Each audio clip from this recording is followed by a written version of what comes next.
దేవుని కృపా కనికరం ఆశ్చర్యతను బట్టి దేవుడు మనకు అనుగ్రహించిన ఆరోగ్యాన్ని బట్టి, ఆయుష్‌ను బట్టి కూడా దేవునికి కృతజ్ఞతలు చెల్లిస్తున్నాను. ప్రాముఖ్యంగా ఈ హోలీ అవర్‌లో ఆహ్, క్రమంగా పాల్గొంటున్న వారందరికీ మరొకసారి దేవుని నామమున మీకు కృతజ్ఞతలు చెల్లిస్తూ నూతన సంవత్సరం యొక్క శుభాకాంక్షలు అందరికీ తెలియజేస్తున్నాను.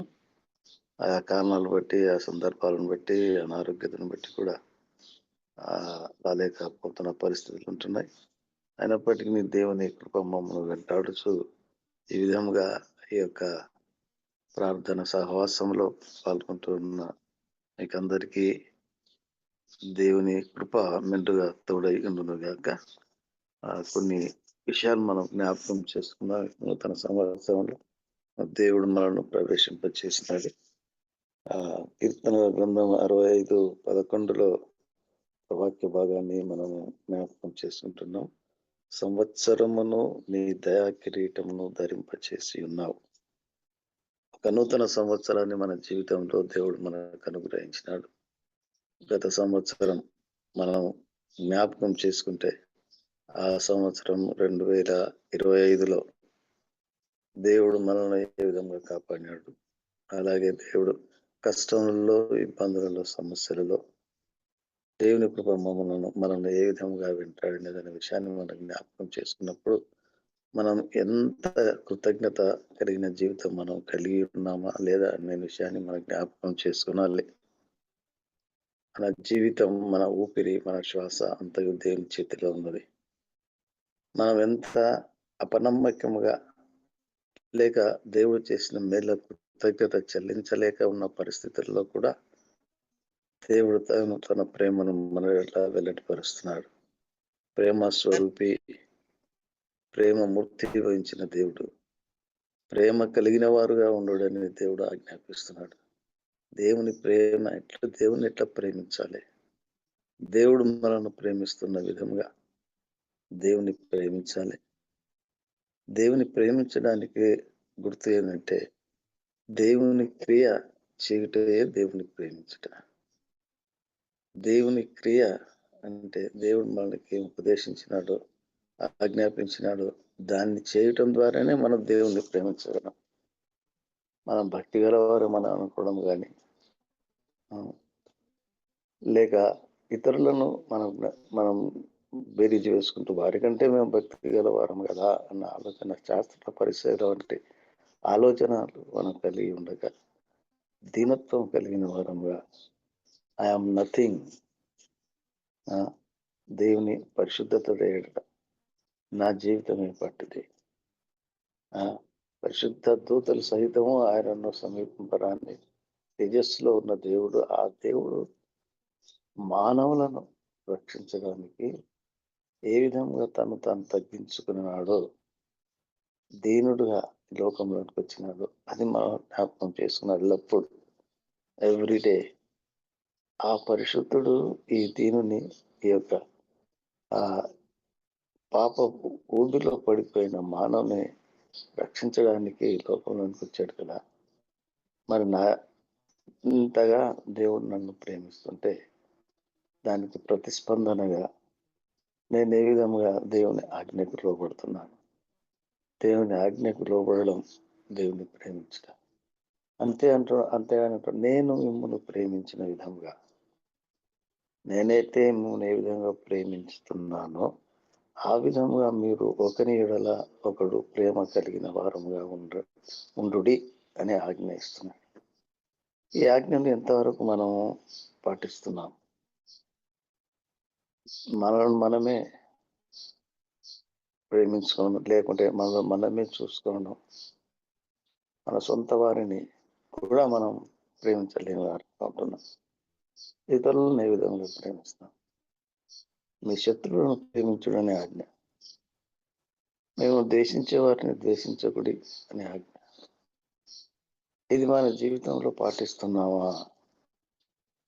మన విరోధులను, మన ఎడల ఆ పక్షపాత వైఖరి కనపరుస్తూ, లేకుంటే మనల్ని హింసించే వారిని, తృణీకరించే వారిని, అవమానించే వారిని మనం ప్రేమిస్తున్నామా? దానికి బదులుగా రెండంతల ఆ విరోధ భావం భార్యల మనం కలిగి ఉన్నామా? ఇది మనం జ్ఞాపకం చేసుకోవాలి. ఈ సంవత్సరం దేవుడు మనకు దయా కిరీటాన్ని అనుగ్రహించాడు. పాత జీవితంలో ఆ విధంగా మనం ప్రవర్తించినాము మేము, కానీ ఒక నూతన సంవత్సరం దేవుడు అనుగ్రహించిన ఈ సంవత్సరంలో అటువంటి స్థితి నుంచి తొలగిపోయి దేవునికి ఇష్టమైన జీవితం, ఇదిగో ఆశీర్వదింపబడిన వారులారా, నా తండ్రి చేత ఆశీర్వదింపబడిన వారులారా అన్న ఆ యొక్క దివ్యకరమైన వాక్యం, లేకుంటే ఆ యొక్క ఆ బ్లెస్సింగ్ మన దేవుడు చూపిస్తాడా అన్న విషయాన్ని మనం జ్ఞాపకం చేసుకున్నాం. మనకు దేవుడు ఆయుష్ పొడిగిస్తున్నాడంటే దాని ప్రధాన ఉద్దేశం మనం గమనించాలి. ఇంకా దేవుని ఎడల, లేకుంటే దేవుని కార్యాలు మనం చేయటంలో అశ్రద్ధలంగా ఉన్నామేమో, లేకుంటే మన జీవితం ఆయనకి ఇష్టమైనదిగా ఉన్నదా లేదో. కాబట్టి ఈ సంవత్సరమైన మనం ఆయన చిత్తంను గుర్తెరిగి జీవించే వారంగా ఉండాలని, ఆయన ప్రేమకు, ఆయన కృపకు మనం పాత్రం కావాలని, ఆ మనసాక్షికి విరుద్ధంగా మనం ఏది చేయకున్నట్టుగా, మన ద్వారా ఇతరులకు మేలు కలుగునట్టుగా, మనకు నష్టం కలిగినను ఇతరులకు నష్టం చేయకూడదు అన్న భావన కలిగిన వారముగా, ఆ విధముగానే ఆధ్యాత్మిక జీవితంలో ఆ అల్పులైన వారిని, లేకుంటే విశ్వాసంలో బలహీనులైన వారిని బలపరిచే వారంగా ఉండడానికే మనకు ఆయుష్ అనుగ్రహిస్తున్నాడు. కానీ వివిధ కారణాల వల్ల, పరస్పర వైరుధ్యాల వల్ల ఒక విశ్వాసి తప్పిపోతే వాడు పడిపోయాడు కదా, లేక వానికి శాస్తి ఆ విధంగా కలగాల్సిందే అన్న ఆలోచనలో మనం సాధారణంగా ఉంటాం. కానీ అది దేవుని దృష్టికి మంచిది కాదని వాక్యం చదివిస్తుంది. మన ఆధ్యాత్మిక జీవితానికి కూడా, ఎదుగుదల కూడా అది అవరోధంగా ఉంటుంది. దేవుని ప్రేమను సంపూర్ణంగా తెలుసుకున్నదంటే, దేవుని చిత్తాన్ని ఎరిగి ఆయనకు సంపూర్ణమైన సమర్పణ కలిగిన జీవితం కలిగి ఉంటేనే కానీ, లేకుంటే అటువంటి పరిస్థితుల్లోనికి మనము రాలేము. ఆ మనుష్య జ్ఞానం, దేవుడు మనకు లౌకిక సంబంధమైన జ్ఞానాన్ని కూడా అనుగ్రహిస్తున్నాడు. ఆ జ్ఞానాన్ని మనం ఆసరా చేసుకుని ఆధ్యాత్మికమైన విషయాల్లో మనం తప్పిపోతున్నాం. దేవుడు వాక్యంలో సెలవిస్తున్నాడు, వెర్రివారిని దేవుడు ఏర్పరచుకున్నాడు. లోకంలో అయిన జ్ఞానులను, ధనవంతులను, ఐశ్వర్యవంతులను, సౌందర్యవంతులను, గొప్పవారిని దేవుడు ఏర్పరచుకోలేదు. కానీ ఎవరిని ఏర్పరచుకున్నాడు? వెర్రివారిని, జ్ఞానం లేని వారిని, తెలియలేని వారిని, వారిని ఏర్పరచుకున్నాడు. అంటే మళ్ళీ ఇంకా కింది భాగంలో ఏం చెప్పానంటే, మీరు జ్ఞానులు కావాలంటే ఆత్మ సంబంధమైన జ్ఞానం మీరు అలవర్చుకున్నారంటే, లోక సంబంధమైన మీ జ్ఞానం వ్యర్థం చేసుకున్నారు. మీరు వెర్రివారు కావాలి. మీరు వెర్రివారు అయితేనే కానీ దేవుని దృష్టిలో జ్ఞానం కాలేదు. కాబట్టి బాహ్యమైన, శరీర సంబంధమైన, లౌకిక సంబంధమైన విషయాలను బట్టి హర్షించే వారంగా ఉండకుండా, దేవుని సంపూర్ణంగా ఆయనే భూమి ఆకాశం సృష్టించి మనల్ని పోషిస్తున్న దేవుడైన యెహోవాను పరిశీలనగా తెలుసుకునేటందే మనం అతిశయించాలని వాక్యం సెలవిస్తుంది. కాబట్టి ఇక నూతన సంవత్సరం దేవుడు మనకు అనుగ్రహించాడు. ఈ నూతన సంవత్సరంలో మన జీవితాలు గత జీవితానికి భిన్నంగా, అంటే గత జీవితంలో మనకు తెలుసు మనం ఏ విషయాల్లో మనం పొరపాటు పడినామో, ఏ తప్పు చేసినామో, ఏ విధంగా ఉన్నామో, అది దానికి విషయమై మనం ఒక పశ్చాత్తాపడిన వారంగా, దాన్ని విసర్జించుకొనుటకు, దాన్ని తొలగించుకొనుటకు దేవుని ఎదుట మనం ప్రార్థన చేయాలి. క్షమాపణ వేడుకొనాలి. అప్పుడు మన జీవితంలో, మన హృదయంలో ఒక నెమ్మది కలుగుతుంది. ఒక నిజమైన వర్ణింపలేని సంతోషం మన హృదయాన్ని, సమస్త జ్ఞానం మించిన దేవుని సమాధానం మీ హృదయానికి, మీ తలంపులను కావాలి ఉంటుందని వాక్యంలో రాయబడిన విధంగా పాత జీవితాన్ని మనం వదిలిపెట్టుకున్నది. అది ఎంతైనప్పటికీ అది క్రొత్త జీవితానికి, లేకుంటే నూతన జీవితానికి అది ఆటంకంగానే ఉంటుంది.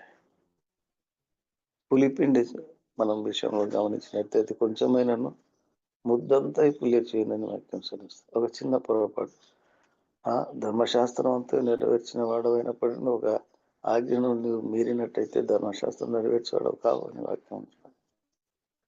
కాబట్టి ఏ పొరపాటైనను, ఏ లోపమైనప్పటికీ అది దేవుని సృష్టికి అనంగీకారంగా లేకపోతే ప్రతికూలంగా ఉన్నప్పుడు మనం ఎంత ఎంత ఆధ్యాత్మిక జీవితంలో మనం ఎదుగుతున్నాం అన్నప్పటికీ అది వ్యర్థమే అని తెలియస్తున్నది.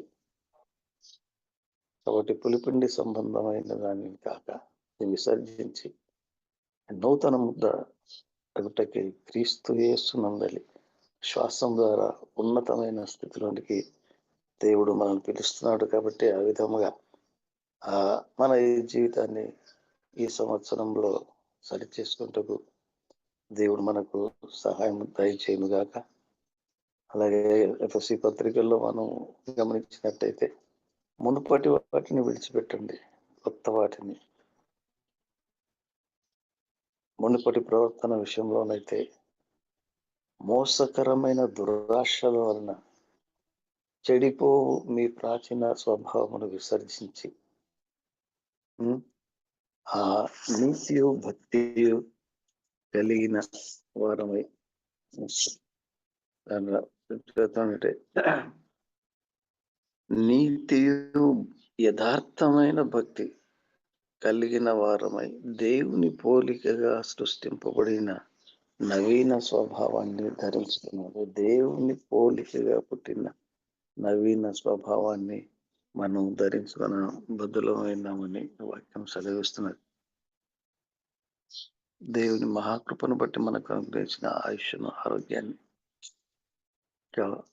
వయస్సు తరిగిపోతుంది,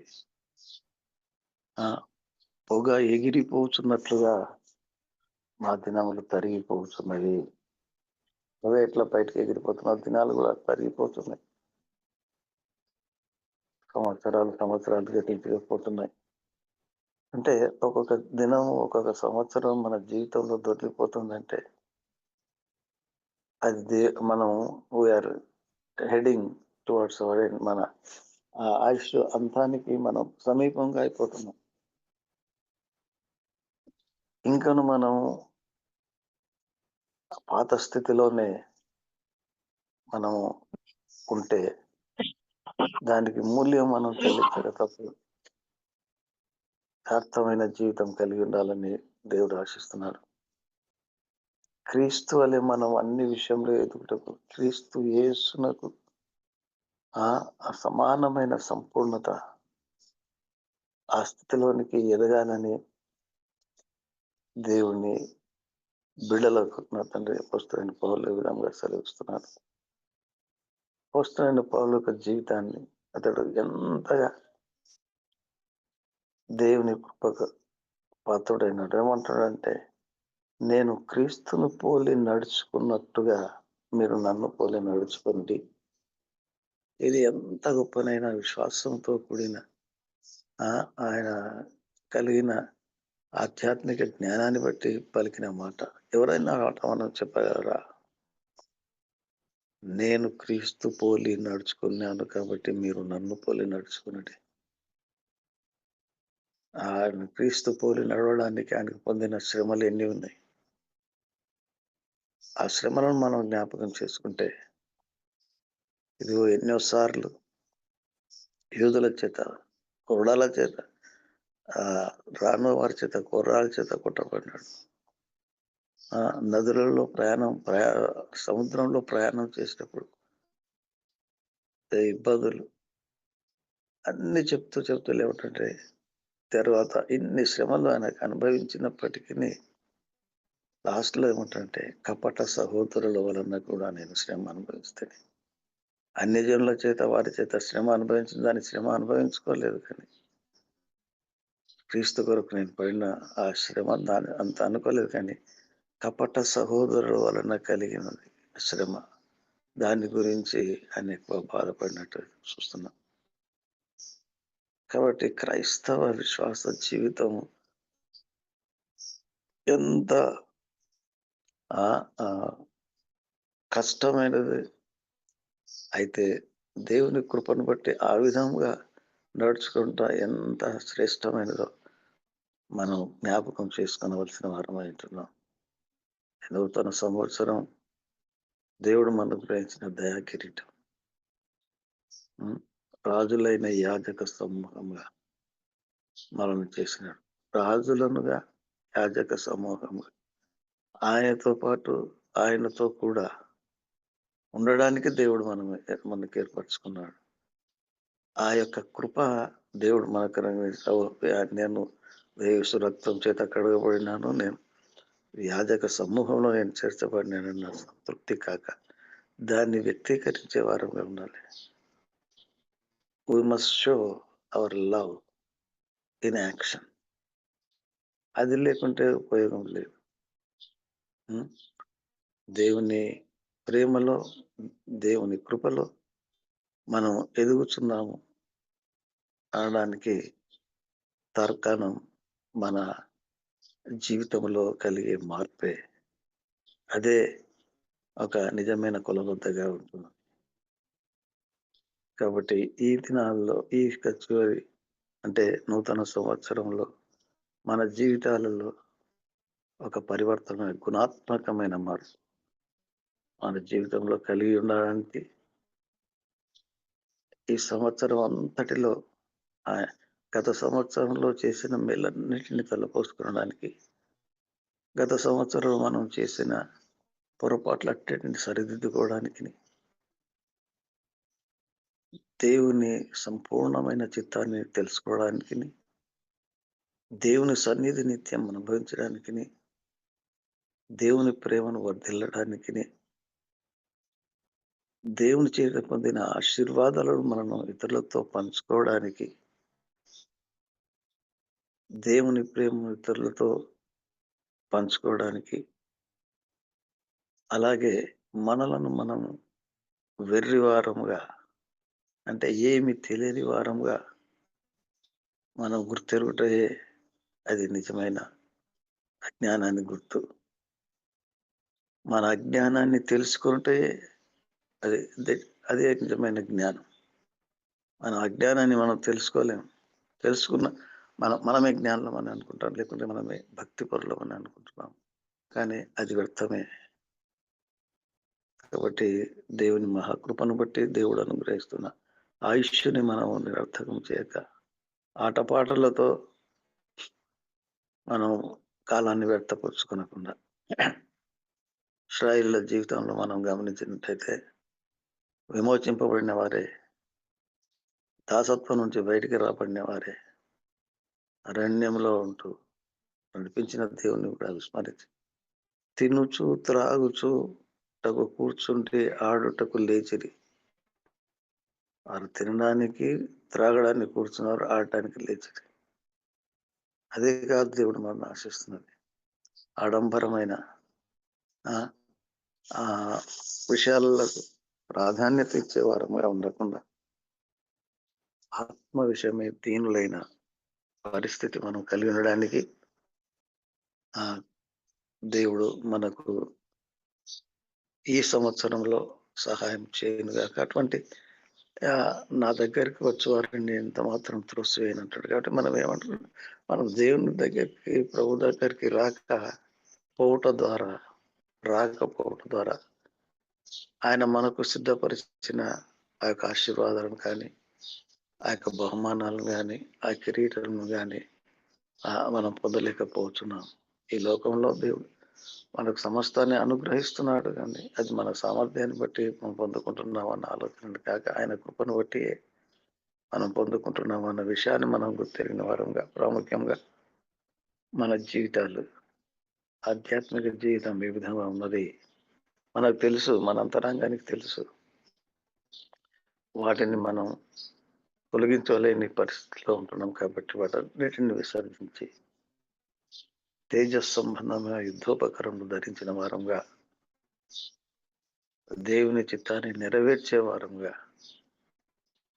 ఈ సంవత్సరం మనకందరికీ దేవుడు అటువంటి జ్ఞానాన్ని, విధేయతను, సంపూర్ణతను, అనుభవాను, ఆ సమర్పణ జీవితాన్ని మనకు దయచేయాలని నేను ఆకాశిస్తున్నాను. అటువంటి కృపలో దేవుడు మనల్ని దీవించునుగాక. మరొకసారి ఇక హోలీ హవర్లో ప్రార్థనలో పాల్గొంటున్న వారందరికీ మనస్ఫూర్తిగా హృదయపూర్వకంగా శుభాభివందనలు తెలియజేస్తున్నాను. మీ యొక్క పరిచర్యను, మీ యొక్క ప్రయాసాన్ని దేవుడు నెరవేర్చి మిమ్మల్ని ఆశీర్వదించునుగాక. Thank you very much.